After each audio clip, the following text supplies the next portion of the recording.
இந்த மத்ஸ்ய அவதார கதை உங்களுக்கு பிடித்திருந்தால் வீடியோவை லைக் செய்யுங்கள், உங்கள் கருத்துக்களை கமெண்டில் பகிருங்கள். மேலும் இது போன்ற மகாவிஷ்ணு அவதார கதைகளுக்கு சேனலை சப்ஸ்கிரைப் செய்யுங்கள். ஒரு காலத்தில் சத்தியவிரதன் என்ற மன்னன் தினமும் விடியற்காலையில் நதிக்கரையில் நின்று இறைவனை பக்தியுடன் தொழுது வந்தான். ஒரு நாள் வழக்கம் போல் அர்க்கியம் அளிக்க கைகளில் நீர் எடுத்தபோது அதற்குள் ஒரு சிறிய மீன் திகழ்ந்தது.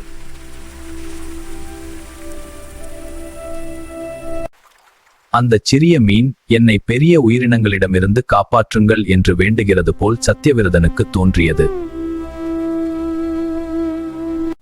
கருணை மிகுந்த சத்தியவிரதன் அந்த மீனை பாதுகாக்க ஒரு சிறிய கலசத்தில் வைத்தான்.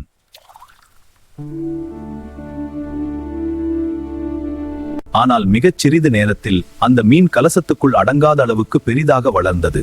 அதை பார்த்த சத்தியவிரதன் ஆச்சரியத்தில் நின்றான்.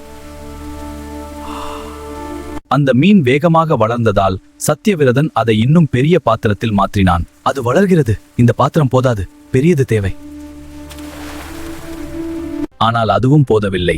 சிறிது நேரத்திலே அந்த மீன் மறுபடியும் பெரிதாகி அந்த பாத்திரத்தையும் நிரப்பியது. அதனால் சத்தியவிரதன் அதை ஒரு குளத்தில் விட்டான். இப்போது இதற்கு போதுமான இடம் கிடைக்கும் என்று எண்ணினான். ஆனால் குளமும் விரைவில் சிறியதாகிவிட்டது. அந்த மீன் தொடர்ந்து வளர்ந்து சாதாரண உயிரல்ல என்பதை காட்ட ஆரம்பித்தது. நதி வரை கொண்டு சென்ற போதும் அந்த மீனின் பெருமை குறையவில்லை. இது சாதாரண மீன் அல்ல, தெய்வீக வடிவம் என்று சத்தியவிரதன் உள்ளத்தில் உணரத் தொடங்கினான். நீங்கள் யார்? இந்த அதிசய வடிவு என்ன?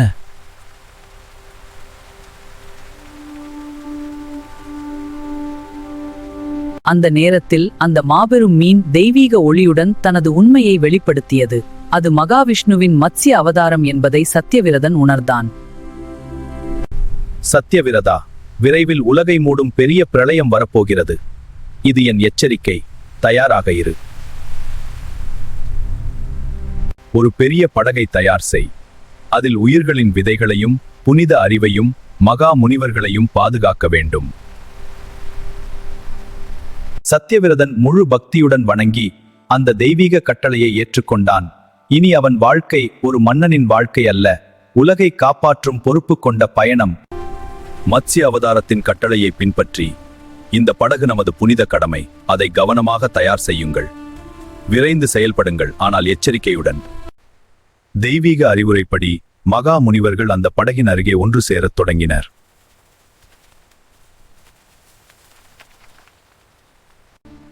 புதிய உருவாக்கத்திற்கு தேவையான விதைகளும் வாழ்க்கையை தொடர செய்யும் புனித பொருள்களும் அந்த படகில் பாதுகாப்பாக வைக்கப்பட்டன.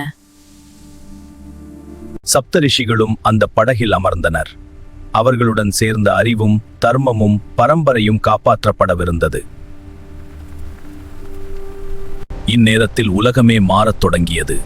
கருமேகங்கள் சூழ்ந்தன, காற்று வலுத்தது, பிரளயத்தின் அறிகுறிகள் தெளிவாக தெரிய ஆரம்பித்தன. சிறிது நேரத்தில் மழை கொட்டத் தொடங்கியது. நதிகள் கரை மீறின, நீர் எல்லா திசைகளிலும் பெருக ஆரம்பித்தது. பிரளய நீர் உலகை முழுவதும் மூடியது. நிலமும் மரங்களும் மலைகளும் மெதுவாக அந்த பெரு நீரில் மறைந்தன. அந்த பெரிய படகு பிரளய நீரின் மேல் மிதந்தது. அதன் உள்ளே சத்தியவிரதனும் சப்தரிஷிகளும் அமைதியாக இறையருளை நம்பினர். பிரளயத்தின் நடுவில் அவரது தெய்வீக வடிவு நம்பிக்கையின் ஒளியாக தெரிந்தது.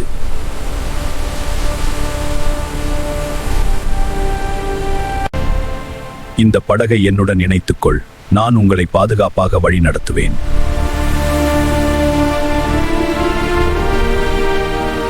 சத்தியவிரதன் தெய்வ கட்டளையை ஏற்று படகை மத்ஸ்ய அவதாரத்துடன் உறுதியாக இணைத்தான்.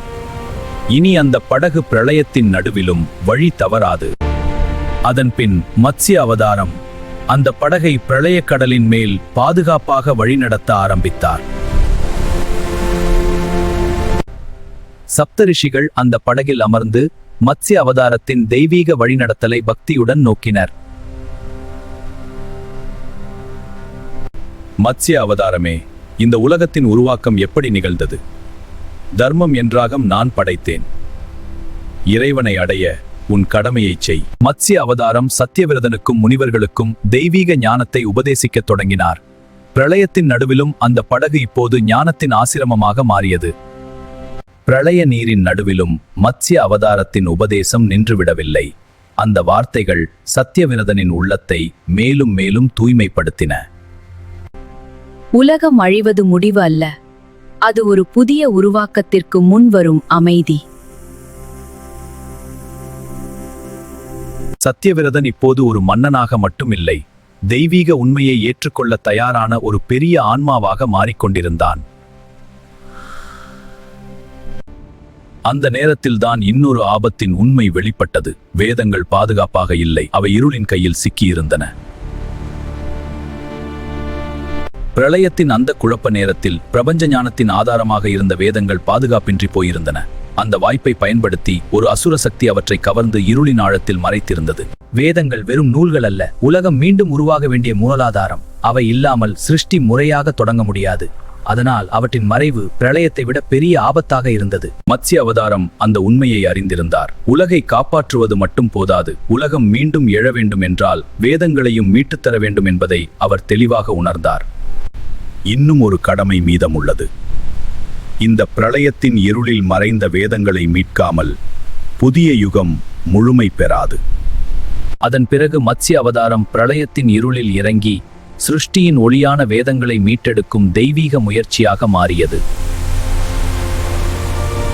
பிரளய ஆழத்தில் இருள் பதுங்கியிருந்தது. அங்கேதான் வேதங்களை அபகரித்த அசுர சக்தி மறைந்திருந்தது. புதிய சிருஷ்டியையே தடுக்க முனைந்தது. மத்ஸ்ய அவதாரம் அந்த இருளை வெட்டிக்கொண்டு முன்னேறினார். அவர் அருகில் சென்றபோது அசுரன் மறைத்திருந்த உண்மை வெளிப்படத் தொடங்கியது. வேதங்களை மறைத்து பிரபஞ்சத்தின் ஒழுங்கையே உடைக்க நினைத்த முயற்சி. அசுரன் இருளின் ஆணவத்துடன் மத்ஸ்யனை எதிர்கொண்டான். ஆனால் இது சாதாரண மோதல் அல்ல. ஒரு பக்கம் மறதி, ஒழுங்கு, சிருஷ்டியின் எதிர்காலம். இறுதியில் மத்ஸ்ய அவதாரம் அசுர சக்தியை அடக்கி மறைக்கப்பட்டிருந்த வேதங்களை மீட்டார். அந்த நொடியில் பிரளயத்தின் இருளுக்குள் ஒளி திரும்பி வந்தது. உலகம் மீண்டும் உருவாக வேண்டிய அடித்தளம் காப்பாற்றப்பட்டது. மத்ஸ்ய அவதாரத்தின் பணி முழுமைக்கு நகர்ந்தது. சத்தியவிரதனையும் சப்தரிஷிகளையும் மட்டுமல்ல, வரப்போகும் புதிய யுகத்தின் ஞானத்தையும் விஷ்ணு காப்பாற்றியிருந்தார். வேதங்களை மீட்டுக்கொண்ட மத்ஸ்ய அவதாரம் மீண்டும் அந்த புனித படகை நோக்கி திரும்பினார். இது ஒரு வெற்றி மட்டுமல்ல, மறைந்து போகும் நிலையில் இருந்த சிருஷ்டியின் இதய துடிப்பு மீண்டும் உயிர் பெறும் தருணம். மத்ஸ்யன் மீண்டும் தோன்றிய போது சத்தியவிரதனும் சப்த ரிஷிகளும் அந்த தெய்வீக வெற்றியின் மகத்துவத்தை உணர்ந்தனர். மீட்டெடுக்கப்பட்ட வேதங்கள் பாதுகாப்பாக வைக்கப்பட்ட போது அந்த படகு இனி உயிர்களை மட்டும் சுமந்ததில்லை, வரப்போகும் யுகத்தின் ஞானம், தர்மம், சிருஷ்டியின் அடிப்படை ஒழுங்கு அனைத்தையும் சுமந்தது.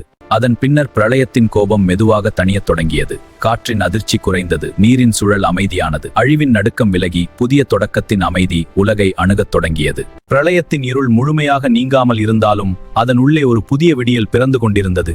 சத்தியவிரதன் இதை தெளிவாக உணர்ந்தான். முடிவுக்காக அல்ல, புதிய உலகின் பிறப்புக்காக. பிரளயத்தின் பேரலைகள் இப்போது தங்கள் கோபத்தை இழக்கத் தொடங்கின. உலகை முழுவதும் மூடியிருந்த அந்த அளவற்ற நீர் மெதுவாக அமைதியின் குரலை ஏற்க ஆரம்பித்தது. அந்த அமைதிக்குள் ஒரு புதிய சிருஷ்டியின் அறிகுறிகள் உதித்தன.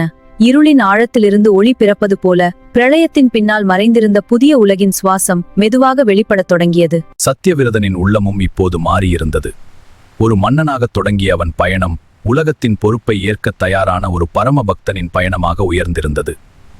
மத்ஸ்ய அவதாரம் சத்தியவிரதனை வெறும் காப்பாற்றவில்லை, வரப்போகும் யுகத்தில் தர்மத்தை தாங்கும் பொறுப்புக்காக அவனை தயார்படுத்திக் கொண்டிருந்தார். உலகம் மீண்டும் எழும்போது அதற்கு வழிகாட்டும் முன்வரிசையில் அவனே இருப்பான். சத்தியவிரதன் சாதாரண மன்னன் அல்ல. அடுத்த சிருஷ்டியின் ஆரம்பத்தில் மனு என்ற மகத்தான நிலையை அடையப் போகும் ஆன்மா அவன்தான். அதனால்தான் விஷ்ணு அவனை தேர்ந்தெடுத்து இந்த பயணத்தில் வழி நடத்தினார்.